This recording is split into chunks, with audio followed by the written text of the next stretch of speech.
নমস্কার বন্ধু, আমি আজ 100 দিনের কাজের ব্যাপারে একটি নতুন আপডেট আমার কাছে উঠে এসেছে। সেই আপডেট আপনাদের ইনফরমেশন দিতে যাচ্ছি, তো অবশ্যই ভিডিওটি আপনারা শেষ অবধি দেখবেন। তো 100 দিনের কাজ নিয়ে বড় খবর, এবার ডেডলাইন বেঁধে বিরাট নির্দেশ দিল হাইকোর্ট। 100 দিনের কাজ নিয়ে বড় খবর, এবার ডেডলাইন বেঁধে দিল হাইকোর্ট। তো একাধিক সরকারি প্রকল্পের কেন্দ্রের বিরুদ্ধে বঞ্চনার অভিযোগ এনেছে পশ্চিমবঙ্গ সরকার, তা আপনারা জানেন। এ নিয়ে বহুবার সরব হয়েছেন মুখ্যমন্ত্রী মমতা বন্দ্যোপাধ্যায়। এর মধ্যে অন্যতম হলো 100 দিনের কাজ, অর্থাৎ জব কার্ডের কাজ। এবার এই স্কিমেই দুর্নীতি মামলায় বড় নির্দেশ দিল কলকাতা হাইকোর্ট।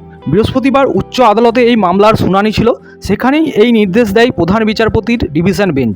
কী নির্দেশ দিয়েছে কলকাতা হাইকোর্ট? তো 100 দিনের কাজের টাকা আটকে রেখেছে কেন্দ্র, তা আপনারা জানেন।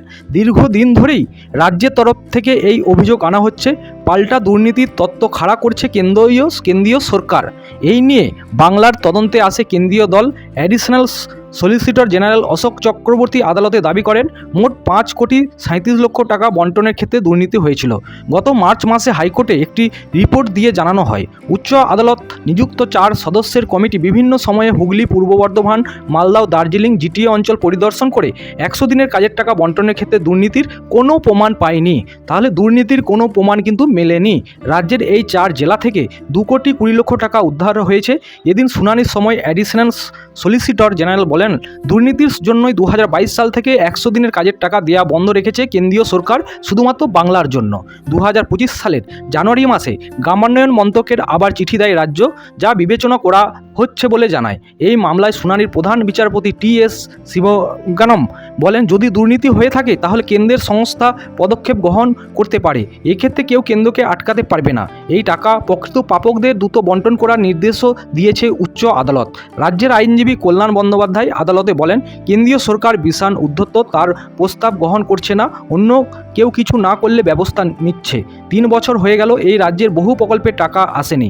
মামলাকারীর আইনজীবী বিকাশ রঞ্জন ভট্টাচার্য আবার বলেন, কেন্দ্র রাজ্যের এই লড়াইয়ের যে ভুগছে সাধারণ মানুষ। প্রধান বিচারপতি জিজ্ঞেস করেন, যদি কোনো দুর্নীতি হয়ে থাকে তাহলে পদক্ষেপ নিতে বলা হয়েছিল, এখন কি সেই পদক্ষেপ নেওয়া হয়েছে? রাজ্য তখন জানায়, প্রত্যেক বছর ভোট থাকছে, আগামী বছর রাজ্য বিধানসভা নির্বাচন রয়েছে, সেই কারণে সব বন্ধ করে দেওয়া হচ্ছে।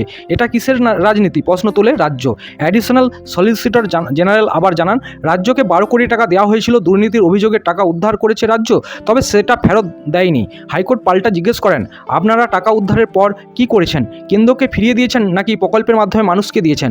জবাবে কেন্দ্রের আধিকারিকরা বলেন, এক্ষেত্রে কেন্দ্রের তরফ থেকে যা বলা হবে তারা সেটাই করবেন, সরাসরি মানুষের অ্যাকাউন্টে দিতে পারবো না বলে জানান কেন্দ্রের আধিকারিকরা। এদিন শুনানির সময় হাইকোর্টের প্রধান বিচারপতি বলেন, এই প্রকল্পের বকেয়া টাকা কেন্দ্র কবে দেবে সেটা দ্রুত জানাতে হবে। আগামী 15ই মে মামলার পরবর্তী শুনানি, তার আগে কেন্দ্রীয় গ্রামোন্নয়ন মন্ত্রকে রিপোর্ট জমা দিতে হবে।